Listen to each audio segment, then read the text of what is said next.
ಮಿತ್ರರೇ ನಮಸ್ಕಾರ. ಮಿತ್ರರೇ, ಇವತ್ತಿನಿಂದ ಮಳೆಗಾಲದ ಅಧಿವೇಶನ ಆರಂಭಗೊಂಡಿದೆ. ಕೇಂದ್ರ ಸರ್ಕಾರ ಇದೇ ಅಧಿವೇಶನದಲ್ಲಿ ಬರೋಬ್ಬರಿ 10 ಬಿಲ್ಗಳನ್ನು ಪಾಸ್ ಮಾಡೋದಕ್ಕೆ ಸಿದ್ಧತೆಯನ್ನು ನಡೆಸಿದೆ ಅಂತ ಹೇಳಲಾಗ್ತಾ ಇದೆ. ಈಗಾಗಲೇ 7 ಬಿಲ್ಗಳ ಬಗ್ಗೆ ತನ್ನ ಅಜೆಂಡಾದಲ್ಲೇ ಕೇಂದ್ರ ಸರ್ಕಾರ ಹೇಳಿಕೊಂಡಿದೆ.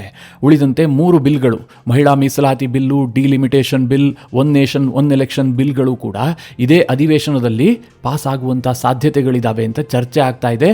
ಅದಕ್ಕೆ ಪೂರಕವಾದಂಥ ಕೆಲವೊಂದಷ್ಟು ಬೆಳವಣಿಗೆಗಳು ಕೂಡ ನಡೀತಾ ಇದ್ದಾವೆ. ನಾನು ಈ ಹಿಂದಿನ ವಿಡಿಯೋದಲ್ಲಿ ಅದರ ಬಗ್ಗೆ ಡೀಟೇಲ್ ಆಗಿ ತಿಳಿಸ್ಕೊಟ್ಟಿದ್ದೀನಿ.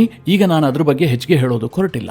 ಈ ವಿಡಿಯೋ ಮಾಡುವಂತಹ ಉದ್ದೇಶ ಏನು ಕೇಳಿದ್ರೆ, ಈ ಅಧಿವೇಶನಕ್ಕೆ ಕೇಂದ್ರ ಸರ್ಕಾರ ಒಂದು ಕಡೆ ಸಿದ್ಧತೆಯನ್ನ ಮಾಡಿಕೊಳ್ತಾ ಇದ್ರೆ, ವಿಪಕ್ಷಗಳು ಕೂಡ ಸಿದ್ಧತೆಯನ್ನ ಮಾಡಿಕೊಂಡಿದ್ವು. ಈ ಅಧಿವೇಶನ ಸುಸೂತ್ರವಾಗಿ ನಡಿಬಾರ್ದಪ್ಪ, ಅದಕ್ಕೇನ್ ಬೇಕೋ ಎಲ್ಲಾ ತಯಾರಿಗಳಾಗಿದ್ವು. ದೆಹಲಿಯಲ್ಲಿ ಜಿರಳೆಗಳು ಬೀಡು ಬಿಟ್ಟಿದ್ವು. ದೊಡ್ಡ ದೊಡ್ಡ ಜಿರಳೆಗಳು ಕೂಡ ಸೇರ್ಕೊಂಡಿದ್ವು. ಆ ಜಿರಳೆಗಳು ಇವತ್ತು ಕೇಂದ್ರ ಸರ್ಕಾರಕ್ಕೆ ಕಾಟ ಕೊಡೋದಕ್ಕೆ ಒಂದಷ್ಟು ಪ್ರಯತ್ನಗಳನ್ನ ಕೂಡ ಮಾಡಿದ್ವು. ಇನ್ನೊಂದು ಕಡೆ ನರೇಂದ್ರ ಮೋದಿ ಅವರು ಮೌನವಾಗಿರ್ತಾರೆ, ಏನೂ ಉತ್ತರ ಕೊಡೋದಿಲ್ಲ. ದೇಶದ ಯುವ ಸಮುದಾಯ ಬಿಜೆಪಿಯಿಂದ ದೂರ ಆಗ್ತಾ ಇದೆ, ಜನ್ಜಿ ವೋಟರ್ಸ್ ಅನ್ನ ಬಿಜೆಪಿ ಕಳೆದುಕೊಳ್ಳುತ್ತೆ, ಹೀಗೆಲ್ಲ ಕೆಲವರು ವಾದ ಮಾಡ್ತಾ ಇದ್ದಾರೆ. ಮಿತ್ರರೇ, ಅದಕ್ಕೂ ಕೂಡ ಇವತ್ತು ನರೇಂದ್ರ ಮೋದಿ ಅವರು ಬಹಳ ಸ್ಪಷ್ಟ ಶಬ್ದಗಳಲ್ಲಿ ಉತ್ತರ ಕೊಟ್ಟಿದ್ದಾರೆ. ನಾನು ಈ ವಿಡಿಯೋದಲ್ಲಿ ಈ ಜಿರಳೆಗಳ ಉಪಟಳದ ಬಗ್ಗೆ ಸ್ವಲ್ಪ ಡೀಟೇಲ್ ಆಗಿ ವಿವರಿಸ್ತೀನಿ. ಬಹಳ ಇಂಪಾರ್ಟೆಂಟ್ ಆದಂತಹ ಒಂದು ವಿಡಿಯೋ. ಯಾಕೆ ಈ ಹೋರಾಟ ರೂಪುಗೊಳ್ತು, ಇದರ ಹಿಂದಿನ ಉದ್ದೇಶ ಏನು, ಅದರ ಬಗ್ಗೆ ನಿಮಗೆ ವಿವರಿಸಿ ಹೇಳ್ತೀನಿ. ನೀವು ಈ ವಿಡಿಯೋನ ಕೊನೆವರೆಗೂ ಮಿಸ್ ಮಾಡದೆ ನೋಡಿ. ಕಳೆದ 20-22 ದಿನಗಳಿಂದ ದೆಹಲಿಯ ಜಂತರ್ ಮಂತರ್ನಲ್ಲಿ ಸೋನಂ ವಾಂಗ್ಚುಕ್ ಉಪವಾಸ ಸತ್ಯಾಗ್ರಹ ನಡೆಸ್ತಾ ಇದ್ರು. ರೋಜಾ ನಡೆಸ್ತಾ ಇದ್ರು, ನನಗಂತೂ ಗೊತ್ತಿಲ್ಲ. ಅವರು ಉಪವಾಸ ಸತ್ಯಾಗ್ರಹ ಅಂತ ಹೇಳ್ತಾ ಇದಾರಲ್ಲ, ಅದಕ್ಕೆ ಬೆಲೆ ಕೊಟ್ಟು ಬಿಡೋಣ. ಈ ಉಪವಾಸದ ಹಿಂದಿನ ಉದ್ದೇಶ ಏನಾಗಿತ್ತು ಅಂದ್ರೆ, ಸೋನಂ ವಾಂಗ್ಚುಕ್ ಅವರ ಬೇಡಿಕೆ ಏನಾಗಿತ್ತು ಕೇಳಿದ್ರೆ, ನಿಮಗೆಲ್ಲ ಗೊತ್ತೇ ಇದೆ. ನೀಟ್ ಪ್ರಶ್ನೆ ಪತ್ರಿಕೆ ಸೋರಿಕೆ ಆಗಿತ್ತಲ್ಲ, ಅದಕ್ಕೆ ಧರ್ಮೇಂದ್ರ ಪ್ರಧಾನ್ ರಾಜೀನಾಮೆ ಕೊಡಬೇಕು ಅಂತ. ಆದ್ರೆ ಈ ದೇಶದಲ್ಲಿ ಇದು ಔಟ್ಡೇಟೆಡ್ ಸಬ್ಜೆಕ್ಟ್. ಇದಕ್ಕೇನೋ ಜನಬೆಂಬಲ ವ್ಯಕ್ತವಾಗುತ್ತೆ, ದೇಶಾದ್ಯಂತ ಆಂದೋಲನ ಆಗುತ್ತೆ ಅಂತ ನನಗಂತೂ ಯಾವತ್ತೂ ಅನಿಸಿಲ್ಲ. ನಿಜವಾಗ್ಲೂ ನೀಟ್ ಪ್ರಶ್ನೆ ಪತ್ರಿಕೆ ಸೋರಿಕೆ ಅಷ್ಟೊಂದು ದೊಡ್ಡ ವಿಚಾರ ಆಗೋದಿದ್ರೆ, ನಾನು ಅದನ್ನ ಸಣ್ಣದು ಅಂತ ಹೇಳ್ತಾ ಇಲ್ಲ, ದೊಡ್ಡ ವಿಚಾರವೇ. ಆದ್ರೆ ಅದು ಸುಸೂತ್ರವಾಗಿ ನಡೆದು ಹೋಗ್ಬಿಟ್ಟಿದೆ. ನೀಟ್ ಪ್ರಶ್ನೆ ಪತ್ರಿಕೆ ಸೋರಿಕೆ ಆಯಿತು, ಅನಂತರ ಮತ್ತೆ ಪರೀಕ್ಷೆ ಆಯಿತು, ಈಗ ರಿಸಲ್ಟ್ ಬಂದಾಯಿತು. ವಿದ್ಯಾರ್ಥಿಗಳು ಮುಂದಿನ ಹೆಜ್ಜೆ ಇಟ್ಟಾಗಿದೆ. ವಿದ್ಯಾರ್ಥಿಗಳ ಪೋಷಕರು ಕೂಡ ಈಗ ಹಳೆಯದನ್ನ ತಲೆ ಕೆಡಿಸ್ಕೊಂಡು ಕೂರುವಂತಹ ಸ್ಥಿತಿಯಲ್ಲಿಲ್ಲ. ಆದರೂ ಸಹ ಏನು ಮಾಡೋದು, ವಿಪಕ್ಷಗಳಿಗೆ ಬೇರೆ ದಾರಿನೇ ಇಲ್ಲ. ನಿಮಗೆಲ್ಲ ಗೊತ್ತೇ ಇದೆ, ಬಂಗಾಳದ ಚುನಾವಣೆ ಆಗ್ತಿದ್ದ ಹಾಗೆ ಇಡೀ ದೇಶದಲ್ಲಿ ಮೊಮೆಂಟಮ್ ಶಿಫ್ಟ್ ಆಗ್ಬಿಟ್ಟಿತ್ತು. ಬಿಜೆಪಿಯ ವರ್ಚಸ್ಸು ಡಬಲ್ ಆಗ್ಬಿಟ್ಟಿತ್ತು. ಬಿಜೆಪಿ ಅದೇ ಹುಮ್ಮಸ್ಸಿನಲ್ಲಿ ಮುಂದೆ ಉತ್ತರ ಪ್ರದೇಶ ಮತ್ತು ಪಂಜಾಬ್ನಲ್ಲಿ ಚುನಾವಣೆ ನಡೆಸೋದಕ್ಕೆ ಸಿದ್ಧತೆಗಳನ್ನು ಮಾಡಿಕೊಳ್ತಾ ಇತ್ತು. ಇನ್ನೊಂದು ಕಡೆಯಲ್ಲಿ ವಿಪಕ್ಷಗಳ ಕೂಟ ಟೋಟಲಿ ವಿಭಜನೆಗೊಂಡ್ಬಿಟ್ಟಿತ್ತು. ಅವರ ಸ್ಟ್ರೆಂತ್ ಬಹಳ ಕಡಿಮೆ ಆಗಿತ್ತು. INDIA ಕೂಟ 235 ಸದಸ್ಯ ಬಲ ಹೊಂದಿದೆ ಅಂತ ಹೇಳ್ಕೊಳ್ತಾ ಇದ್ರಲ್ಲ, ಅದು 200ರ ಗಡಿಯನ್ನು ತಲುಪೋದಕ್ಕೆ ಕಷ್ಟ ಆಗುವಂಥ ಸನ್ನಿವೇಶ ಬಂತು. DMK ಹೊರಹೋಯಿತು, TMC ಛಿದ್ರಗೊಳ್ತು, AAPಯ ಸಂಸದರು ಒಡೆದು ಹೋಗ್ಬಿಟ್ರು, ಉದ್ಧವ್ ಠಾಕ್ರೆಗೆ ಸಂಸದರು ಕೈ ಕೊಟ್ರು. ಹೀಗಾಗಿ ಸರ್ಕಾರ ಬಹಳ ಬಲಿಷ್ಠವಾಗಿ ಕಾಣೋದಕ್ಕೆ ಶುರುವಾಗಿತ್ತು. ಈ ಸರ್ಕಾರಕ್ಕೆ ಬ್ರೇಕ್ ಹಾಕಬೇಕು ಅಂತಂದ್ರೆ ಈಗಿರುವಂತಹ ರಾಜಕೀಯ ಪಕ್ಷಗಳಿಗೆ ಸಾಧ್ಯ ಇಲ್ಲ. ಅದರಲ್ಲೂ ರಾಹುಲ್ ಗಾಂಧಿ ಅಂಡ್ ಟೀಮ್ಗೆ ಸಾಧ್ಯವೇ ಆಗೋದಿಲ್ಲ. ಇಂತಹ ಸಂದರ್ಭದಲ್ಲಿ ಇದರ ನೇತೃತ್ವವನ್ನು ವಹಿಸಿಕೊಂಡಿರುವಂತಹದ್ದು ಅರವಿಂದ್ ಕೇಜ್ರಿವಾಲ್. ಮಿತ್ರರೇ, ಇದನ್ನು ಕೇಳೋದಕ್ಕೆ ನಿಮಗೆ ಆಶ್ಚರ್ಯ ಆಗ್ತಾ ಇರಬಹುದು, ಆದರೂ ಕೂಡ ಸತ್ಯ. ದೆಹಲಿಯ ಅಧಿಕಾರವನ್ನು ಕಿತ್ತುಕೊಂಡು ಈಗ ಪಂಜಾಬ್ನಲ್ಲೂ ಕೂಡ ಅಧಿಕಾರ ಕಿತ್ತುಕೊಳ್ಳೋದಕ್ಕೆ ಹೊರಟಿರುವಂತಹ ನರೇಂದ್ರ ಮೋದಿ ಅವರಿಗೆ ಸರಿಯಾದಂತಹ ಸೇಡು ತೀರಿಸಿಕೊಳ್ಳಬೇಕು ಅಂತ ಅರವಿಂದ್ ಕೇಜ್ರಿವಾಲ್ ಒಂದು ಪ್ಲಾನ್ ಮಾಡ್ಕೊಂಡಿದ್ದಾರೆ. ಅರವಿಂದ್ ಕೇಜ್ರಿವಾಲ್ ರಾಹುಲ್ ಗಾಂಧಿ ಅಂತಲ್ಲ, ಅರವಿಂದ್ ಕೇಜ್ರಿವಾಲ್ ತುಂಬಾ ಬುದ್ಧಿವಂತ. ಹೇಗೆ ಇವತ್ತು ಅಮಿತ್ ಶಾರನ್ನ ತಂತ್ರಗಾರಿಕೆಯಲ್ಲಿ ಮಾಸ್ಟರ್ ಮೈಂಡ್ ಅಂತ ಕರೀತಾರೋ, ಅದೇ ರೀತಿಯಾಗಿ ಷಡ್ಯಂತ್ರಗಳಲ್ಲಿ, ಕುತಂತ್ರಗಳಲ್ಲಿ ಅರವಿಂದ್ ಕೇಜ್ರಿವಾಲ್ ಬಹಳ ದೊಡ್ಡ ಮಾಸ್ಟರ್ ಮೈಂಡ್. ಹೀಗಾಗಿ ಅರವಿಂದ್ ಕೇಜ್ರಿವಾಲ್ಗೆ ಅನ್ನಿಸ್ತು, ನಾವು AAPಯಿಂದ ಪ್ರತಿಭಟನೆ ಮಾಡಿದ್ದೇ ಆದ್ರೆ, ಅಂದ್ರೆ ಆಮ್ ಆದ್ಮಿಯ ಹೆಸರಿನಲ್ಲಿ ಪ್ರತಿಭಟನೆ ಮಾಡಿದ್ದೇ ಆದ್ರೆ ಜನ ಸೇರೋದಿಲ್ಲ, ಜನ ಬೆಂಬಲ ಸಿಗೋದಿಲ್ಲ. ಆಮ್ ಆದ್ಮಿಯ ಮುಖವಾಡ ಬಟಾ ಬಯಲಾಗಿದೆ. ಅದೊಂದು ರೀತಿಯಲ್ಲಿ ಹಳಸಿ ಹೋದಂತಹ ಚಿತ್ರಾನ್ನ.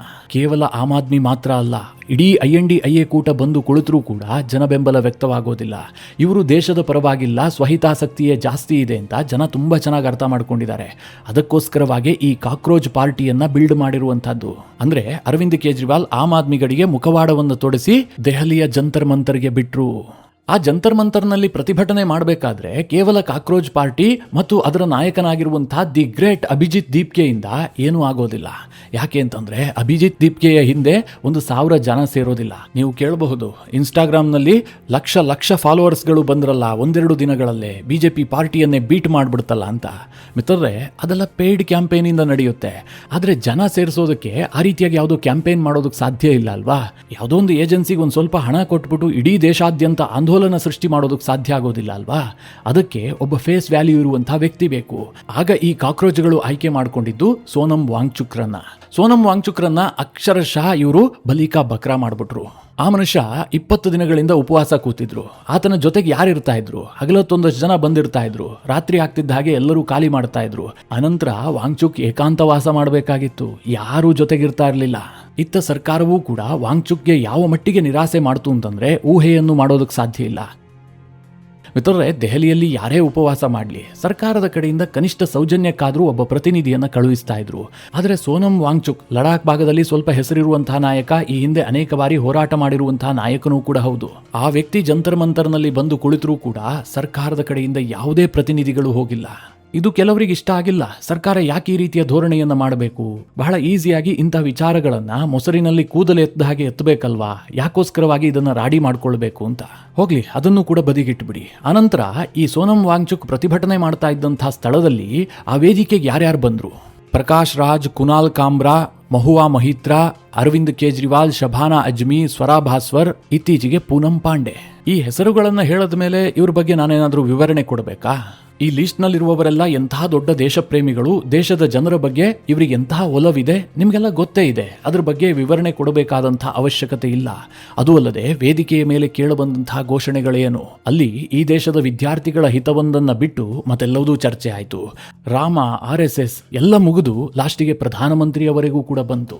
ಕೊನೆಗಂತೂ ನೀಟ್ ವಿಚಾರ ಕಂಪ್ಲೀಟ್ ಆಗಿ ಸೈಡ್ ಲೈನ್ ಆಗ್ಬಿಟ್ಟು ಜಮ್ಮು ಕಾಶ್ಮೀರದಲ್ಲಿ ಆರ್ಟಿಕಲ್ 370 ಮತ್ತೆ ಸ್ಥಾಪನೆ ಆಗಬೇಕು, ವಕ್ಫ್ ಕಾಯ್ದೆ ರದ್ದಾಗಬೇಕು, ಹೀಗೆಲ್ಲ ಏನೇನೋ ವಿಚಾರಗಳು ಚರ್ಚೆ ಆಗೋದಕ್ಕೆ ಶುರುವಾದ್ವು. ಅಂದ್ರೆ ಅದು ಯಾವುದೋ ದಿಕ್ಕು ದೆಸೆ ಇಟ್ಟುಕೊಂಡು ಮಾಡಿದಂತಹ ಪ್ರತಿಭಟನೆ ಅಲ್ಲ. ಈ ಕೇಜ್ರಿವಾಲ್ನ ಉದ್ದೇಶ ಏನು ಗೊತ್ತಾ? ಆ ಮನುಷ್ಯ ಅನೇಕ ಬಾರಿ ಸ್ಪಷ್ಟವಾಗಿ ಓಪನ್ ಆಗಿ ಹೇಳ್ಬಿಟ್ಟಿದ್ದಾರೆ, ನೇಪಾಳದಲ್ಲಿ ದಂಗೆ ಆಗತ್ತೆ, ಬಾಂಗ್ಲಾದೇಶದಲ್ಲಿ ದಂಗೆ ಆಗತ್ತೆ, ಇಲ್ಲಿ ಯಾಕೆ ಆಗಬಾರದು, ಭಾರತದಲ್ಲೂ ಆಗಬೇಕು ಅಂತ. ಭಾರತದ ಜನ್ಸಿಗಳಿಗೆ ಆ ತಾಕತ್ತಿಲ್ವಾ ಅಂತ ಅವರು ಪ್ರಶ್ನೆ ಮಾಡಿದ್ರು. ಅಂದ್ರೆ ಸ್ಪಷ್ಟವಾಗಿರುವಂತಹ ಉದ್ದೇಶ ಏನು ಕೇಳಿದ್ರೆ, ಏನಾದರೂ ಆಗಿ ನರೇಂದ್ರ ಮೋದಿಯವರ ಸರ್ಕಾರಕ್ಕೆ ಡ್ಯಾಮೇಜ್ ಮಾಡಬೇಕು, ಈ ಸರ್ಕಾರವನ್ನು ಅಲುಗಾಡಿಸಬೇಕು, ಒಂದು ದೊಡ್ಡ ದಂಗೆ ಆಗಬೇಕು. ಇದಿಷ್ಟೇ ಈ ಪ್ರತಿಭಟನೆಯ ಟೋಟಲ್ ಉದ್ದೇಶ.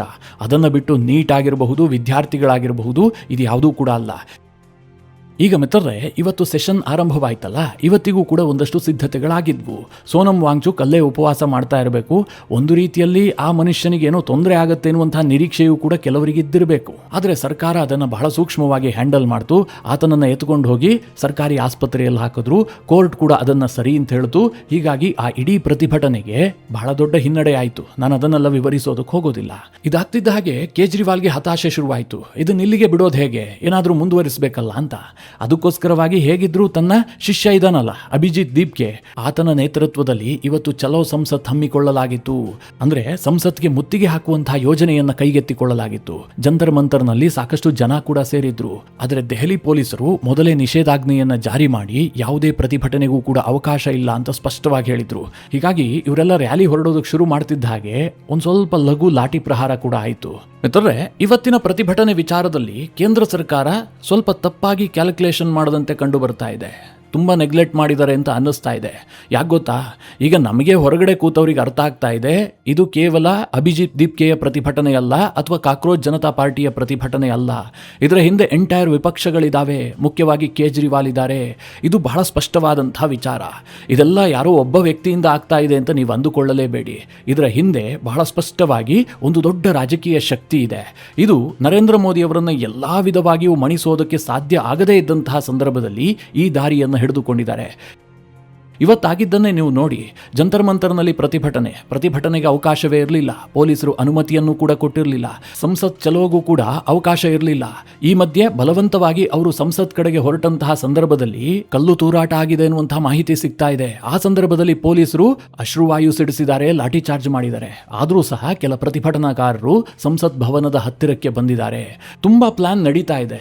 ಮೋದಿಯವರನ್ನ ಚುನಾವಣೆಯಲ್ಲಂತೂ ಸೋಲಿಸೋದಕ್ಕೆ ಸಾಧ್ಯ ಇಲ್ಲ. ಬೇರೆ ಯಾವುದಾದ್ರೂ ಮಾರ್ಗವನ್ನು ಅನುಸರಿಸೋದಕ್ಕೆ ದೊಡ್ಡ ಕೆಡ್ಡ ರೆಡಿಯಾಗಿದೆ. ಇದೆಲ್ಲದರ ಮಾಸ್ಟರ್ ಮೈಂಡ್ ಅರವಿಂದ್ ಕೇಜ್ರಿವಾಲ್, ಇದರಲ್ಲಿ ಯಾವುದೇ ಡೌಟ್ ಇಲ್ಲ. ಮಿತ್ರರೇ, ಇವತ್ತಿನ ಪ್ರತಿಭಟನೆ ಆಗ್ತಾ ಇದ್ದ ಹಾಗೆ ಕೇಂದ್ರ ಸರ್ಕಾರ ಎಚ್ಚೆತ್ತುಕೊಳ್ಳುವಂಥದ್ದು ಬಹಳ ಅನಿವಾರ್ಯತೆ ಇದೆ. ಇವತ್ತು ಕೇಂದ್ರ ಸರ್ಕಾರಕ್ಕೆ ನಮಗಿಂತ ಬೆಟರ್ ಇಂಟೆಲಿಜೆನ್ಸ್ ಇರುತ್ತೆ. ಯಾರ್ಯಾರು ಏನೇನು ಮಾಡ್ತಾ ಇದ್ದಾರೆ ಅಂತ ನಿಗಾ ವಹಿಸೋದಕ್ಕೆ ಸಾಧ್ಯ ಇಲ್ವಾ? ಈ ಪ್ರತಿಭಟನೆ, CJP ಇವುಗಳನ್ನೆಲ್ಲ ನೆಗ್ಲೆಕ್ಟ್ ಮಾಡುವಂತಹದ್ದಲ್ಲ. ನಾನು ಪದೇ ಹೇಳ್ತಾ ಇದ್ದೀನಿ, CJP ಕೇವಲ ಹೊರಗಡೆ ಕಾಣಿಸ್ತಾ ಭಾಸತಾ ಇರುವಂತಹ ಮುಖ ಮಾತ್ರ, ಅದರ ಹಿಂದೆ ದೊಡ್ಡ ದೊಡ್ಡ ಶಕ್ತಿಗಳಿದ್ದಾವೆ. ನೀವೇ ನೋಡ್ತಾ ಇದ್ರಿ ಈ ಪ್ರತಿಭಟನೆಯಲ್ಲಿ ಯಾರ್ಯಾರು ಭಾಗಿಯಾಗಿದ್ರು, ಯಾರ್ಯಾರು ವಿಡಿಯೋಗಳನ್ನು ಶೇರ್ ಮಾಡ್ತಾ ಇದ್ದಾರೆ. ಇದು ಪಕ್ಕಾ ಪ್ರೀ ಪ್ಲಾನ್ಡ್ ಆಗಿ ನಡೀತಾ ಇರುವಂತಹ ಪ್ರತಿಭಟನೆ, ಉಪವಾಸ ಸತ್ಯಾಗ್ರಹ. ಇದರಲ್ಲಿ ಸಣ್ಣ ಅನುಮಾನವೂ ಕೂಡ ಇಲ್ಲ. ಆದರೆ ಕೇಂದ್ರ ಸರ್ಕಾರ ಯಾಕೆ ವಿಳಂಬ ಮಾಡ್ತಾ ಇದೆ ನನಗಂತೂ ಗೊತ್ತಿಲ್ಲ. ಇದರ ನಡುವೆ ಆ ಕಾಕ್ರೋಚ್ ಜನತಾ ಪಾರ್ಟಿಯ ಪ್ರತಿನಿಧಿಗಳನ್ನ JP ನಡ್ಡಾ ಭೇಟಿಯಾಗಿದ್ದರಂತೆ. ಅಂದ್ರೆ ಅವರ ಭೇಟಿಗೆ ಅವಕಾಶವನ್ನ ಕೊಡಲಾಗಿತ್ತಂತೆ. ಆ ಸಂದರ್ಭದಲ್ಲಿ ತನ್ನ ಬೇಡಿಕೆಗಳನ್ನು ಸಲ್ಲಿಸಿದಾರಂತೆ. ಇನ್ನೊಂದು ಕಡೆ ಅಮಿತ್ ಶಾರನ್ನ ಧರ್ಮೇಂದ್ರ ಪ್ರಧಾನ್ ಭೇಟಿಯಾಗಿದ್ದಾರೆ ಎನ್ನುವಂಥ ಸುದ್ದಿಗಳಿದ್ದಾವೆ. ಗೊತ್ತಿಲ್ಲ ಧರ್ಮೇಂದ್ರ ಪ್ರಧಾನ್ ಅವರ ರಾಜೀನಾಮೆಯನ್ನು ಕೇಂದ್ರ ಸರ್ಕಾರ ಪಡೆದುಕೊಳ್ಳುತ್ತಾ ಅಂತ. ನನಗನ್ಸಿದ ಮಟ್ಟಿಗೆ ಈ ಧರ್ಮೇಂದ್ರ ಪ್ರಧಾನ್ ಅವರ ರಾಜೀನಾಮೆಯನ್ನು ಎಂದೋ ಪಡಿಬೇಕಾಗಿತ್ತು. ಅವರು ಪಕ್ಷದ ಕಟ್ಟಾಳು ಇರಬಹುದು, ಆದರೆ ಧರ್ಮೇಂದ್ರ ಪ್ರಧಾನ್ ಅವರ ಕೆಲ ನಿರ್ಧಾರಗಳಿಂದಾಗಿ ಪಕ್ಷಕ್ಕೆ ಸಾಕಷ್ಟು ಡ್ಯಾಮೇಜ್ ಆಗಿದೆ. ನೀಟ್ ಪತ್ರಿಕೆ ಸೋರಿಕೆ ಆದಂತಹ ಸಂದರ್ಭದಲ್ಲಾದರೂ ಕೂಡ ಇಷ್ಟೆಲ್ಲ ವಿರೋಧ ವ್ಯಕ್ತವಾಗ್ತಿದ್ದ ಹಾಗೆ ಧರ್ಮೇಂದ್ರ ಪ್ರಧಾನ್ ಅವರ ಖಾತೆಯನ್ನಾದರೂ ಬದಲಾವಣೆ ಮಾಡಬೇಕಾಗಿತ್ತು. ಯಾಕೆ ಸುಮ್ಮನೆ ಇಂತಹ ಪ್ರತಿಭಟನೆಗಳಿಗೆಲ್ಲ ಆಹಾರ ಆಗಬೇಕು? ಇವರಿಗೆಲ್ಲ ಅನಗತ್ಯವಾಗಿ ಯಶಸ್ಸನ್ನು ಯಾಕೆ ಕೊಡಬೇಕು? ಈಗ ಒಂದು ವೇಳೆ ಇಷ್ಟೆಲ್ಲ ಡ್ರಾಮಾ ಆಗ್ತಿದ್ದ ಹಾಗೆ ಧರ್ಮೇಂದ್ರ ಪ್ರಧಾನ್ ಅವರ ರಾಜೀನಾಮೆಯನ್ನು ಕೇಂದ್ರ ಸರ್ಕಾರ ಪಡೆದುಕೊಳ್ತು ಅಂತ ಅಂದುಕೊಳ್ಳಿ. ಇದು ಕಾಕ್ರೋಚ್ ಜನತಾ ಪಾರ್ಟಿಗೆ ಬಹಳ ದೊಡ್ಡ ಯಶಸ್ಸಾಗ್ಬಿಡುತ್ತೆ. ಈ ದೇಶದಲ್ಲಿ ಒಂದು ಅಸಂಬದ್ಧ ಪಕ್ಷಕ್ಕೆ ಒಂದು ಅಸ್ತಿತ್ವ ಉಂಟಾದಂತಾಗತ್ತೆ. ಈ ವಿಪಕ್ಷಗಳ ಒಂದು ಇಕೋಸಿಸ್ಟಮ್ ಇದೆಯಲ್ಲ, ಇದಕ್ಕೆ ಆಕ್ಸಿಜನ್ ಸಿಕ್ಕಂತಾಗತ್ತೆ. ಯಾಕೆ ಕೇಂದ್ರ ಸರ್ಕಾರ ಇದನ್ನ ಸೂಕ್ಷ್ಮವಾಗಿ ಹ್ಯಾಂಡಲ್ ಮಾಡ್ತಾ ಇಲ್ಲ ಅಂತ ನನಗಂತೂ ಅರ್ಥ ಆಗ್ತಾ ಇಲ್ಲ. ಒಟ್ಟಿನಲ್ಲಿ ಇವತ್ತಿನ ಪ್ರತಿಭಟನೆಯನ್ನ ಹ್ಯಾಂಡಲ್ ಮಾಡಿದಂತಹ ರೀತಿ ಇದೆಯಲ್ಲ, ಇದು ಅಷ್ಟು ತೃಪ್ತಿದಾಯಕವಾಗಿಲ್ಲ. ಇದು ಅನಗತ್ಯವಾಗಿ ವಿರೋಧಿ ಶಕ್ತಿಗಳಿಗೆ ಇವರೇ ಆಕ್ಸಿಜನ್ ಕೊಟ್ಟಂತಿದೆ. ಮಿತ್ರರೇ, ಕೆಲವರಿಗೆ ಅನ್ನಿಸಬಹುದು, ಜಿರಳೆ ಪಕ್ಷದ ಪ್ರತಿಭಟನೆಗೆ ಯಾಕೋಸ್ಕರವಾಗಿ ಕೇಜ್ರಿವಾಲ್ರನ್ನ ಎಳೆದು ತರ್ತೀರಿ? ಕೇಜ್ರಿವಾಲ್ ಇದ್ದಾರೆ ಅನ್ನೋದಕ್ಕೆ ಏನ್ ಸಾಕ್ಷಿ ಇದೆ? ಎಲ್ಲರಂತೆ ಅವರು ಕೂಡ ಪ್ರತಿಭಟನೆಗೆ ಬೆಂಬಲ ಕೊಟ್ಟಿದ್ದಾರೆ ಅಷ್ಟೇ ಅಂತ. ಅಂಗೈ ಹುಣ್ಣಿಗೆ ಕನ್ನಡಿ ಬೇಕಾ ಅಂತ ನಮ್ಮ ಹಿರಿಯರು ಎಂದೋ ಹೇಳ್ಬಿಟ್ಟಿದ್ದಾರೆ. ಈ ಇಡೀ ಹುನ್ನಾರದ ಹಿಂದೆ ಇರುವಂತಹದ್ದು ಕೇಜ್ರಿವಾಲ್ ಮತ್ತು ಆಮ್ ಆದ್ಮಿ ಪಕ್ಷ ಅನ್ನೋದಕ್ಕೆ ಯಾವುದೇ ರೀತಿಯಲ್ಲೂ ಸಾಕ್ಷಿ ಬೇಕಾಗಿಲ್ಲ. ಇವತ್ತು ಕೂಡ ಅಷ್ಟೇ, ಜಂತರ್ ಮಂತರ್ನಲ್ಲಿ ಸಂಸತ್ ಚಲೋ ಇತ್ತಲ್ಲ, ಅಲ್ಲಿ ಕೇವಲ ಅಭಿಜಿತ್ ದೀಪ್ಗೆ ಇದ್ದಿದ್ದೇ ಆದ್ರೆ ಅದು ಯಶಸ್ಸು ಗಳಿಸೋದಕ್ಕೆ ಸಾಧ್ಯ ಇಲ್ಲ ಅಂತ ಹೇಳ್ಬಿಟ್ಟು ಆಮ್ ಆದ್ಮಿ ಪಕ್ಷದ ಹಿರಿಯ ನಾಯಕರಾದಂತಹ ಮನೀಶ್ ಸಿಸೋಡಿಯಾ, ಸಂಜಯ್ ಸಿಂಗ್, ಆತಿಶಿ ಇವರೆಲ್ಲರೂ ಕೂಡ ಭಾಗಿಯಾಗಿದ್ರು. ಅಂದ್ರೆ ಇವತ್ತು ದೊಡ್ಡ ಜಿರಳೆಗಳು ಕೂಡ ಆ ಪ್ರತಿಭಟನೆಗೆ ಕೈ ಜೋಡಿಸಿದಾವೆ. ಅಲ್ಲಿಗೆ ಈ ಜಿರಳೆಗಳ DNA ಯಾವುದು ಅನ್ನುವಂಥದ್ದನ್ನ ನಿಮ್ಗೇನಾದ್ರೂ ನಾನು ಬಿಡಿಸಿ ಹೇಳಬೇಕಾ? ಇದೆಲ್ಲದರ ನಡುವೆ ಸಂಸತ್ ಅಧಿವೇಶನ ಆರಂಭಗೊಂಡಿದೆ. ವಿಪಕ್ಷ ನಾಯಕ ರಾಹುಲ್ ಗಾಂಧಿಯೂ ಕೂಡ ಈ ಸಂಸತ್ ಅಧಿವೇಶನಕ್ಕೆ ತುಂಬಾ ಚೆನ್ನಾಗಿ ರೆಡಿಯಾಗಿ ಬಂದಿದ್ದಾರೆ. ಯಾಕೆಂದ್ರೆ ಸುದೀರ್ಘವಾದ ವಿದೇಶ ಪ್ರವಾಸ ಮಾಡಿ ಅವರು ಸ್ವಲ್ಪ ಎನರ್ಜಿ ತಗೊಂಡು ಈ ಸಂಸತ್ ಅಧಿವೇಶನದಲ್ಲಿ ಹಾಜರಾಗ್ತಾ ಇದ್ದಾರೆ. ಅವರು ಈ ನೀಟ್ ಪರೀಕ್ಷೆ, ಹೋರಾಟ ಇದು ಯಾವುದರಲ್ಲೂ ಕೂಡ ಭಾಗಿಯಾಗಿರಲಿಲ್ಲ. ಆ ಸಂದರ್ಭದಲ್ಲಿ ಅವರು ವಿದೇಶದಲ್ಲಿದ್ರು. ಈಗ ಅಧಿವೇಶನಕ್ಕೆ ಹಾಜರಾಗಿದ್ದಾರೆ. ಅಂದ್ರೆ ಇಲ್ಲಿ ಇಡೀ ಇಕೋಸಿಸ್ಟಮ್ ಅನ್ನ ಅರ್ಥ ಮಾಡ್ಕೊಳ್ಳಿ. ಸಂಸತ್ತಿನ ಹೊರಗಡೆ ಹಂಗಾಮ ಸೃಷ್ಟಿಸೋದಕ್ಕೆ ಒಂದು ವಿಂಗ್ ಇದೆ. ಸಂಸತ್ನ ಒಳಗೆ ಹಂಗಾಮ ಸೃಷ್ಟಿ ಮಾಡಬೇಕಲ್ಲ. ಕೇಂದ್ರ ಸರ್ಕಾರ ಈ ಬಿಲ್ಗಳನ್ನೆಲ್ಲ ಪಾಸ್ ಮಾಡಿಬಿಟ್ರೆ, ಸುಸೂತ್ರವಾಗಿ ಸಂಸತ್ ಅಧಿವೇಶನ ನಡೆದು ಬಿಟ್ರೆ, ಅಥವಾ ದೇಶದ ಪರವಾಗಿ ಪ್ರೋಗ್ರೆಸಿವ್ ಚರ್ಚೆಗಳು ನಡೆದಿದ್ದೇ ಆದ್ರೆ ಇದು ಯಾವುದೂ ಆಗೋದಕ್ಕೆ ಬಿಡಬಾರದು ಅಂತ Rahul Gandhi and team ready ಆಗ್ಬಿಟ್ಟಿದೆ. ಇವತ್ತು ಸಂಸತ್ ಅಧಿವೇಶನ ಆರಂಭವಾಗ್ತಿದ್ದ ಹಾಗೆ ಕಾಂಗ್ರೆಸ್ ನೇತೃತ್ವದಲ್ಲಿ ವಿಪಕ್ಷಗಳು 2 ವಿಚಾರವನ್ನು ಪ್ರಸ್ತಾಪ ಮಾಡಿದ್ವು. ಮೊದಲನೇದಾಗಿ ನೀಟ್ ಪ್ರಶ್ನೆ ಪತ್ರಿಕೆ ಸೋರಿಕೆ ಪ್ರಕರಣ, ಎರಡನೇದಾಗಿ ರಾಮ ಮಂದಿರದ ಹುಂಡಿ ಚೋರಿ ಪ್ರಕರಣ. ಈ ವಿಚಾರವನ್ನೇ ಇಟ್ಕೊಂಡು ಅಧಿವೇಶನ ಆರಂಭವಾಗ್ತಿದ್ದ ಹಾಗೆ ಭಾರೀ ಗದ್ದಲವನ್ನ ಎಬ್ಬಿಸಿದ್ರು. ಆ ಸಂದರ್ಭದಲ್ಲಿ ಅಧಿವೇಶನವನ್ನ ಅರ್ಜೆಂಟ್ ಮಾಡಬೇಕಾದಂತಹ ಪರಿಸ್ಥಿತಿಯೂ ಬಂತು. ಮಿತ್ರರೇ, ಇದೆಲ್ಲ ನಡೀತಾ ಇರುತ್ತೆ ಅಧಿವೇಶನದಲ್ಲಿ, ಇದೆಲ್ಲದೂ ಕೂಡ ಕಾಮನ್. ಇಲ್ಲಿ ಸ್ಪಷ್ಟವಾಗಿ ಒಂದು ವಿಚಾರವನ್ನ ಅರ್ಥ ಮಾಡ್ಕೊಳ್ಳಿ. ಈ ಹಿಂದೆ ಏನಾಗ್ತಾ ಇತ್ತು ಗೊತ್ತಾ? ಈ ಅಧಿವೇಶನ ಹತ್ರ ಬರ್ತಿದ್ದ ಹಾಗೆ ವಿದೇಶದ ಕೆಲ ಪತ್ರಿಕೆಗಳು, ಈ ಸೊರೋಸ್ ಟೀಮ್ ಇದೆಯಲ್ಲ, ಅವರೊಂದು ಆರ್ಟಿಕಲ್ ಅನ್ನ ಪಬ್ಲಿಷ್ ಮಾಡ್ತಾ ಇದ್ರು. ಅದು ಭಾರತದ ಅದಾನಿ ಇರಬಹುದು, ಅಂಬಾನಿ ಇರಬಹುದು, ಇವರಿಗೆ ಯಾರಿಗಾರು ಸಂಬಂಧಪಟ್ಟಂತಹ ಒಂದು ಆರ್ಟಿಕಲ್ ಅನ್ನ ಪುಂಖಾನುಪುಂಖವಾಗಿ ಪಬ್ಲಿಷ್ ಮಾಡಿಬಿಡ್ತಾ ಇದ್ರು. ಅದನ್ನೇ ಇಟ್ಕೊಂಡು ಇಡೀ ಲೋಕಸಭೆಯ ಅಧಿವೇಶನವನ್ನ ಬಲಿ ಪಡೆಯಲಾಗ್ತಾ ಇತ್ತು. ಆದರೆ ಈಗ ಅದೆಲ್ಲವೂ ಕೂಡ ಬಟಾಬಯಲಾಗಿದೆ. ಅವೆಲ್ಲ ಬಾಗಿಲು ಮುಚ್ಕೊಂಡು ಹೋಗಿದ್ದಾವೆ. ಹೀಗಾಗಿ ರಾಹುಲ್ ಗಾಂಧಿ ಪ್ರತಿ ಅಧಿವೇಶನಕ್ಕೂ ಕೂಡ ಹೊಸ ಹೊಸ ವಿಚಾರವನ್ನು ಹುಡುಕ್ತಾರೆ. ಕಳೆದ ಅಧಿವೇಶನದಲ್ಲಿ ಅವರಿಗೆ ನರವಣೆ ಬುಕ್ ಸಿಕ್ಬಿಟ್ಟಿತ್ತು. ಈ ಅಧಿವೇಶನಕ್ಕೆ ನೀಟ್ ಪ್ರಶ್ನೆ ಪತ್ರಿಕೆ ಸೋರಿಕೆ ಪ್ರಕರಣ, ಎರಡನೇದಾಗಿ ರಾಮ ಮಂದಿರದ ಹುಂಡಿ ಚೋರಿ ಪ್ರಕರಣ, ಇದೆರಡು ವಿಚಾರ ಸಾಕು, ಇಡೀ ಅಧಿವೇಶನವನ್ನು ಬಲಿ ಹಾಕ್ತಾರೆ. ಆದರೆ ಈ ನಡುವೆ ಪ್ರಧಾನಿ ನರೇಂದ್ರ ಮೋದಿ ಅವರು ಅಧಿವೇಶನ ಆರಂಭವಾಗೋದಕ್ಕೂ ಮುಂಚೆ ದೇಶದ ಜನರಿಗೆ ಸ್ಪಷ್ಟವಾಗಿ ಒಂದು ಮೆಸೇಜ್ ಪಾಸ್ ಮಾಡಿದ್ದಾರೆ. ಅಧಿವೇಶನಕ್ಕೂ ಮುಂಚೆ ಮಾತನಾಡಿದಂತಹ ಮೋದಿ, ಈ ಸ್ಕೈ ರೂಟ್ ಏರೋಸ್ಪೇಸ್ ಇದೆಯಲ್ಲ, ಅವರು ಮೊನ್ನೆ ತಾನೇ ಒಂದು ರಾಕೆಟ್ ಲಾಂಚ್ ಮಾಡಿದ್ರು. ನಿಮಗೆಲ್ಲ ಗೊತ್ತಿರುವ ಹಾಗೆ ಭಾರತದಲ್ಲಿ ಖಾಸಗಿ ಸಂಸ್ಥೆಯೊಂದು ಮೊಟ್ಟ ಮೊದಲ ಬಾರಿಗೆ ಮಾಡಿದಂಥ ರಾಕೆಟ್ ಲಾಂಚ್ ಇದು. ಅದನ್ನು ಪ್ರಶಂಸಿಸುವ ಮೂಲಕ ರಾಹುಲ್ ಗಾಂಧಿಗೆ ಮೋದಿ ಟಾಂಟ್ ಕೊಟ್ಟರು. ಇವತ್ತು ಸ್ಕೈರೂಟ್ ಏರೋಸ್ಪೇಸ್ ಅನ್ನುವಂಥ ಯುವ ಸ್ಟಾರ್ಟ್ಅಪ್ ರಾಕೆಟ್ ಲಾಂಚ್ ಮಾಡುವ ಮೂಲಕ ಹೊಸ ಇತಿಹಾಸವನ್ನ ಬರೆದಿದೆ. ಆ ಸ್ಕೈರೂಟ್ ಏರೋಸ್ಪೇಸ್ ಅನ್ನುವಂಥ ಯುವ ಸ್ಟಾರ್ಟ್ಅಪ್ ನಲ್ಲಿ ಎಲ್ಲರ ಏಜ್ ಗ್ರೂಪ್ ಬಂದ್ಬಿಟ್ಟು 28 ವರ್ಷಕ್ಕಿಂತ ಕಡಿಮೆ ಇದೆ. ಅಂದ್ರೆ ಈ ದೇಶದ ನವ ಯುವಕರು ಅವರು ಆರಂಭಿಸಿದಂತಹ ಒಂದು ಸ್ಟಾರ್ಟ್ಅಪ್ ಅಂತಹ ಸಾಧನೆಯನ್ನ ಮಾಡಿದೆ. ಮೋದಿ ಅವರು ಹೇಳ್ತಾರೆ, ನಾನು ಮಾತನಾಡ್ತಾ ಇರುವಂತಹದ್ದು 28 ವರ್ಷದ ಯುವಕರ ಬಗ್ಗೆ, 56 ವರ್ಷದ ಯುವಕನ ಬಗ್ಗೆ ಅಲ್ಲ ಅಂತ. ಇಲ್ಲಿ ಮೋದಿ ರಾಹುಲ್ ಗಾಂಧಿಗೆ ಟಾಂಟ್ ಕೊಟ್ಟಂತೆ ಕಂಡ್ರೂ ಕೂಡ ಜಂತರ್ ಮಂತರ್ನಲ್ಲಿ ಪ್ರತಿಭಟನೆ ಮಾಡ್ತಾ ಇದಾರಲ್ಲ ಅರವಿಂದ್ ಕೇಜ್ರಿವಾಲ್ ಅವರ ಜಂಜಿಗಳು, ಅವರಿಗೂ ಕೂಡ ಮೋದಿ ಕೊಟ್ಟಂತಹ ನೇರ ಮೆಸೇಜ್ ಇದು. ದೇಶ ಸಾಕಷ್ಟು ಮುಂದೆ ಹೋಗ್ತಾ ಇದೆ. ಯುವಕರು ಹೊಸ ಹೊಸ ಅನ್ವೇಷಣೆಯಲ್ಲಿ ತೊಡಗಿಕೊಂಡಿದ್ದಾರೆ. ಹೊಸ ಹೊಸ ಸ್ಟಾರ್ಟ್ಅಪ್ ಮೂಲಕ ದೊಡ್ಡ ದೊಡ್ಡ ಸಾಧನೆ ಮಾಡ್ತಾ ಇದ್ದಾರೆ. ದೇಶದ ಅಭಿವೃದ್ಧಿಯ ಜೊತೆಗೆ ಯುವಕರು ಕೈ ಜೋಡಿಸಿದ್ದಾರೆ. ಕೇವಲ ಜಂತರ್ ಮಂತರ್ನಲ್ಲಿ ಕೂತು ಪ್ರತಿಭಟನೆ ಮಾಡ್ತಿರೋರು ಮಾತ್ರ ಯುವಕರಲ್ಲ ಅನ್ನುವ ರೀತಿಯಲ್ಲಿ ಮೋದಿ ಇವತ್ತು ಆರಂಭದಲ್ಲೇ ಒಂದು ಮೆಸೇಜ್ ಪಾಸ್ ಮಾಡಿದ್ದಾರೆ. ನನಗೆ ಈ ಇಡೀ ಅಧಿವೇಶನ ಒಂದು ಕಡೆ ತಂತ್ರಗಾರಿಕೆ, ಇನ್ನೊಂದು ಕಡೆ ಷಡ್ಯಂತ್ರ, ಇದೆರಡೇ ಕಾಣ್ತಾ ಇದೆ. ಅಂತಿಮವಾಗಿ ಸರ್ಕಾರದ ತಂತ್ರಗಾರಿಕೆ ಜಯಗಳಿಸುತ್ತಾ ಅಥವಾ ಈ ಕೇಜ್ರಿವಾಲ್ ಮತ್ತು ರಾಹುಲ್ ಗಾಂಧಿಯಂತಹ ಇಕೋಸಿಸ್ಟಮ್ನ ಷಡ್ಯಂತ್ರಕ್ಕೆ ಜಯ ಸಿಗುತ್ತಾ? ಕಾದು ನೋಡಬೇಕಷ್ಟೇ. ಈ ಇಡೀ ವಿಚಾರದ ಕುರಿತಾಗಿ ನಿಮ್ಮ ಅನಿಸಿಕೆ ಅಭಿಪ್ರಾಯಗಳೇನು? ಕಮೆಂಟ್ ಮಾಡುವ ಮೂಲಕ ನಮಗೆ ತಿಳಿಸಿ.